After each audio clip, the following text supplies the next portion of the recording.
Chapter 20 yet. Okay, so this is problem 20-11. The goal is to design a weld bead, and this problem is on page 659. And for problem 11, it says use figure P20-11, which is just below on page 659. It's the last figure on the page. And let's see, the members are ASTM A441 steel. So we have to come up with some design. Hello? Sorry. Hey, you're fine. I thought it was just Alex in here. It's all right, wrong class. Yeah. Sorry. It's all right. So this is problem number 11. Anyway, you can look at the figure. I'll draw some of it as well. In fact, I'll just copy it onto the board. Figure is as follows. We've got a section of C channel that protrudes from a wall. The wall is the main support. The C channel comes out. Let's make that look a little bit better. And even has a piece on top of it here. Let's draw it. Well, that's fine. But the load itself is out here. It's a load of 1,200 pounds. Actually, there's two loads on this one. There's also a load at the end of the C channel, P1 of 3,000 pounds force. Now, the wall back here, I haven't drawn the whole thing. It doesn't matter. The point is that this C channel is welded, or has to be welded to the wall. Okay. Now, this weld pattern that I've drawn is somewhat arbitrary. I get to select that as a designer.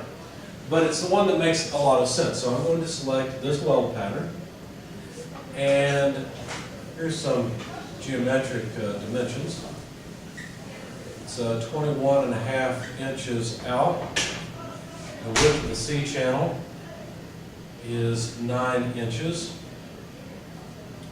The load P2 is out an additional 12 inches. The height of the C channel is 6.5 inches. And what else? Well, load P1 is over at the center, so that's 4.5 inches. So there's the setup. There's the weld pattern I'm going to use. Notice we're not interested in a weld pattern out here. It's something you would have to consider, but then you would assume that this body's fixed. You figure out what weld pattern and analyze it. What I'm really interested in is supporting these two loads back here. This is the weld pattern I'm trying to design. Okay, so we have to decide what case this looks like. And if you look at the list of cases available on page 653, you'll see that this looks just like case 6. And in fact, it's a combination of bending and torsional loading. So if we draw the weld pattern itself, oh, by the way, this is problem 20-11. If we draw the weld pattern itself, we have 9 inches, which is the B dimension in this direction, and we have 6.5 inches, which is the D dimension in the vertical direction. Okay, the centroid of the weld bead pattern, because notice I'm not just drawing the channel, I'm drawing the line that represents the weld bead, so I probably should have made it in red actually, because this line represents the fillet weld bead that will be placed around the C channel. Okay. Anyway, the centroid Y can be calculated. If you look at case 6, then it gives an equation for y as d squared divided by B plus 2D. When you plug all that in, that's 6.5 inches squared divided by 9 plus 2 times 6.5. And so that comes out to about 1.92 inches. Notice that D is squared, it's inches squared, the denominator is inches, so we get inches as our resulting unit. Okay? The area of the weld, we may as well go ahead and calculate while we are here. Case 6 gives the equation, is pretty straightforward. It's B plus 2D, which makes sense. You've got 2 D's and 1 B for the length of the weld. This is 22 inches of welding. Okay, let's continue and finish calculating all the geometry factors that the case gives us. At the top, SW, which is one of the factors, is 2BD plus D squared divided by 3. I won't plug in all of the numbers. You can do that on your own. V is 9 inches, D is 6.5 inches. SW comes out to about 53.083 square inches. At the bottom, SW is different. It is D squared multiplied by 2B plus D divided by 3 times the sum of B and D. Plug in all the numbers, you get about 22.261 square inches. Now these are all just geometry factors that go with this pattern. We'll use them later in order to calculate the various stresses that the weld has to support. Notice this bead has to support some interesting stresses. Not only is there direct shear, okay, so we're trying to shear this pattern, there's also going to be a bending stress due to both load P and P1 and P2, but there will be a torsional stress as well. So this is a very interesting combined loading case. Let's finish with the geometry factors. JW does not depend on the particular position of the weld bead, whereas SW does, right? There's an SW at the top and an SW at the bottom. Why are we only interested in the top and the bottom? I'll show you that in a minute. But JW is B plus 2D quantity cubed divided by 12 less D squared times B plus D quantity squared divided by B plus 2D. Now, I won't plug in all the numbers again, but JW comes out to about 425.94 square inches. I'm sorry, cubic inches. Okay, so there's all the geometry factors. We're done with that part. What I'm going to do, because I'll need the space, is copy down SW for the top, 53.083 square inches. SW for the bottom is 22.261 square inches. JW, independent of location, is 425.94 cubic inches, and then I'll erase the rest of this because I will need the space. Okay. All right, so like I said, the beam is, or excuse me, the weld beam is loaded with a combined load. And the combined load is not just a result of the fact that we have 2 loads, but a result of the fact that these loads act in particular directions. So essentially we have 4,200 pounds force, and we have to have a direct shear support that 4,200 pound load. 3,000 pounds plus 1,200 is 4,200, and all that is trying to shear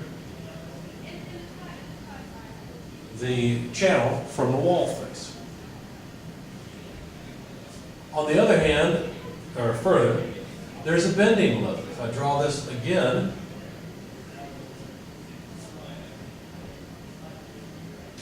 consider what's going on.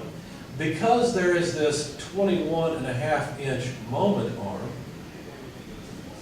the 4,200 pounds of load also causes a moment. Now, if you've never seen a double-headed arrow before, a double-headed arrow is used, make this better, a double-headed arrow can be used to indicate a moment or a torque. Okay? Now think about what you'd have to do. If you want to grab a hold of this beam back here where the weld is grabbing a hold of it with your hand, try grabbing it with your right hand, you've got to twist it in this direction, right, in order to resist the 4,200-pound load, because the 4,200-pound load is trying to torque it in the other direction. So you've got to grab a hold of the backside and torque it in this direction to prevent that from happening. So this is a bending load. If you were to look at the stress here, you would see a bunch of shear stresses. If you were to look at the load in the weld bead here, what you would see, if you remember your strength of materials, is that you're trying to pull the top away, at least the load is, and just like in strength of materials, that bending load would go to zero at the neutral axis at the center, which in reality is going to be at the centroid. And then it's going to increase back here and be compression. So you're going to have, at the top of this weld bead, essentially you're trying to rip the weld bead off the wall. At the bottom of the weld bead, you're essentially trying to push the weld bead into the wall. You're trying to compress it. Okay? So the magnitude of this moment M, let's just write it here.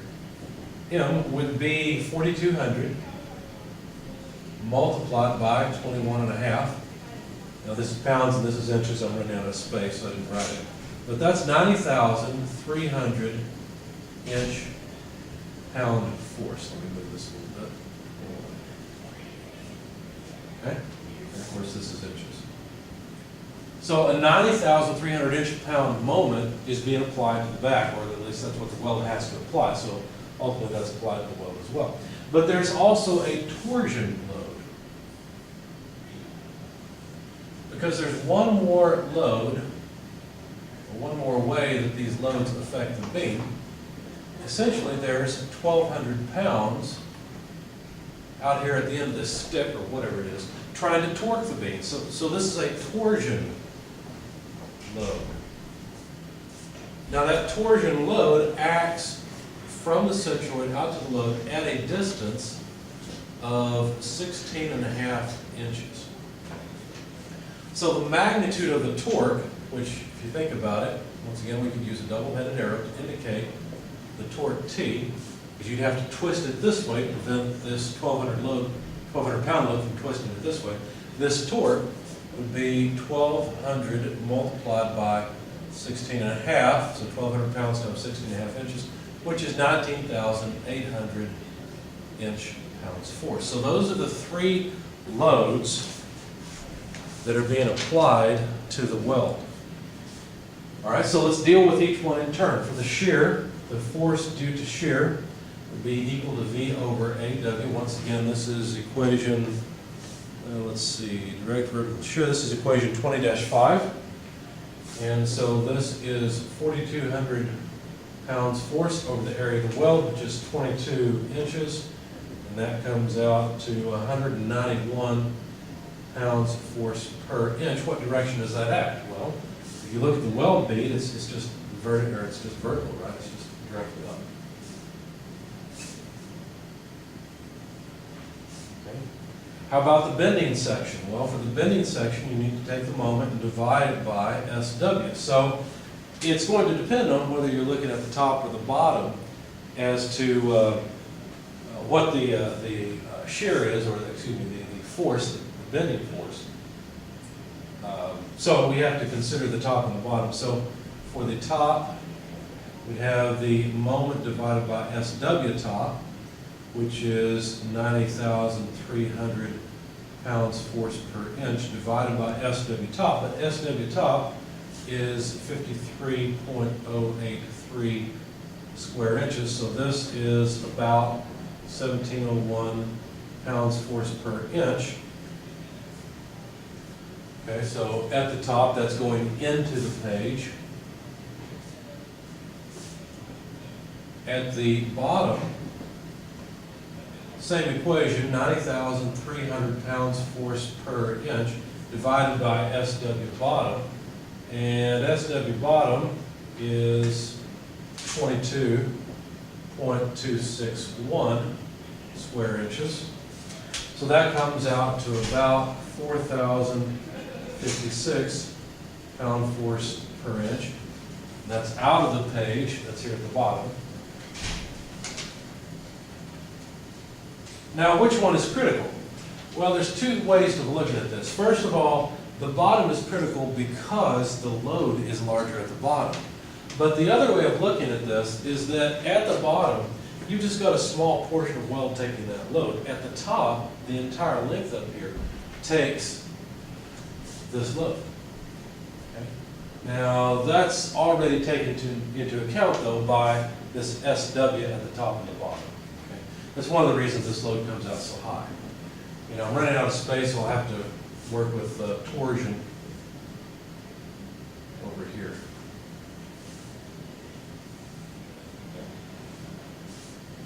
All right, so for torsion,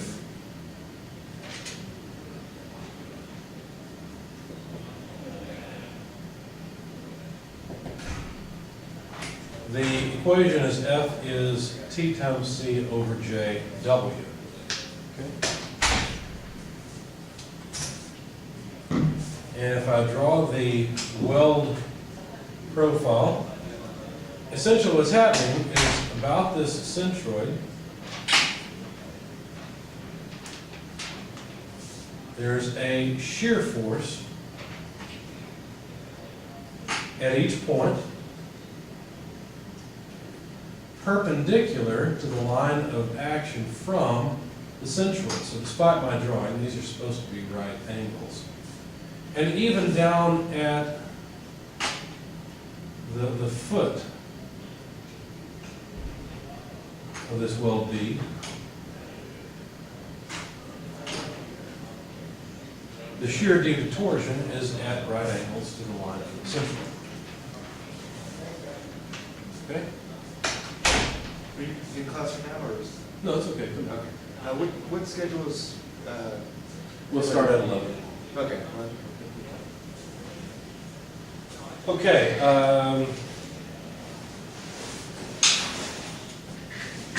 So we've decided that the bottom was critical for bending. If you think about it, the shear is the same everywhere. The shear doesn't matter. The shear is the same at every point. So since bending says, well, this bottom point is critical, we have to consider what torsion tells us. Well, torsion tells us that the farther out, C, the distance is from the centroid, the worse it's going to be, right? Because the larger this is, the larger the shear force is going to be. And once again, that point happens to be at the bottom. So we could either choose the bottom right or the bottom left. And which one would make sense?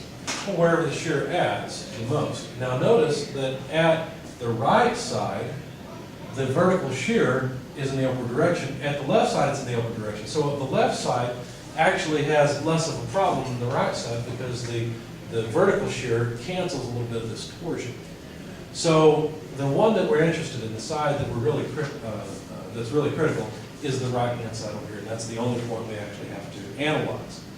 So, just like we did before in the last example problem, what we need to do is consider the distance CH and CV and CH so that we can resolve this shear into vertical and horizontal components, and then figure out how large each of them are.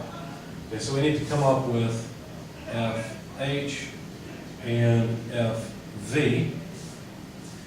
And it's pretty obvious that CH and CV can be calculated from geometry. CH is the easy one. That's just 4.5 inches. Right, inches. CV is a little more difficult because we need the distance from the centroid down to the bottom. So we need 6.5 inches less 1.92 inches. And so that comes out to about it comes out to exactly 4.58 inches. Okay? So finally, we can calculate FV and FH. FV is TC sub H divided by JW. I won't plug in all the numbers for you. You can do that. You know that the torsion is 19,800 inch-pounds force. You know CH, you know JW. So this comes out to about 209 or so pounds force per inch. Notice it's in the vertical direction. FH is the torque times CV divided by JW. Once again, we have all these numbers. Torque is still 19,800 inch-pounds force. CV is 4.58 inches. JW is exactly as it was before at 425.94 cubic inches. So this comes out to about 213 pounds force per inch, and notice that's in the right direction. Okay, now I'm going to try and draw a three-dimensional figure on a two-dimensional board. We'll see how that comes out. I think we're done with all of this, yeah.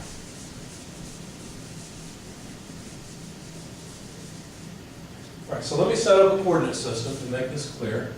It's in the same orientation as the figures have been so far. Here's our right-handed coordinate system, X, Y, and Z.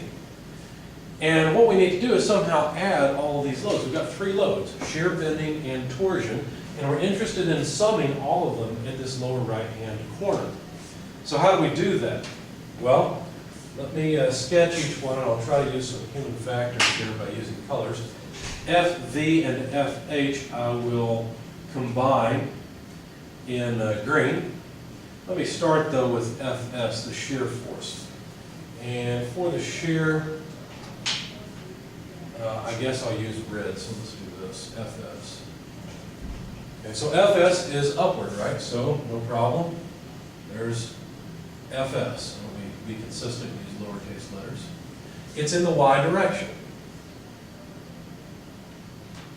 What else is in the Y direction? Well, let's see. There's FV. FV is also in the Y direction. Okay, let's draw it in green. So those two just sum together. Now those are the only two shear vectors that are in the Y direction. In fact, they're the only vectors at all that are in the Y direction.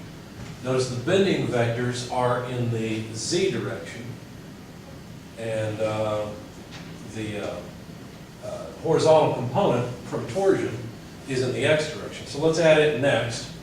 The horizontal component is off to the right, so that's in the X direction, and looks something like this.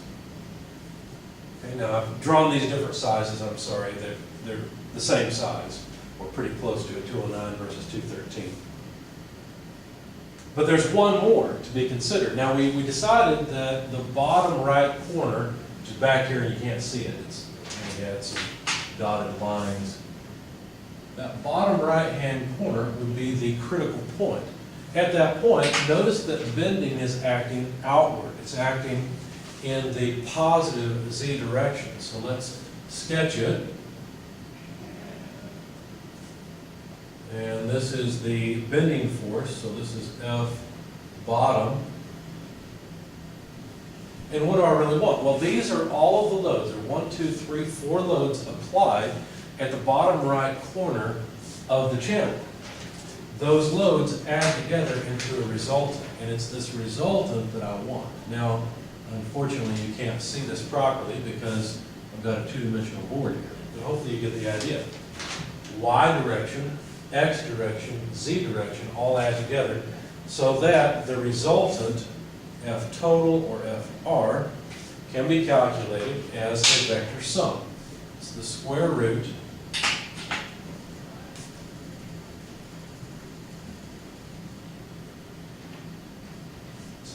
colors ready. Let's do this properly. Now FS and FV add together. Okay, so FS adds to FV. If I want to perform a vector sum, I have to square that and add FH squared. And then finally, the last component is F bottom.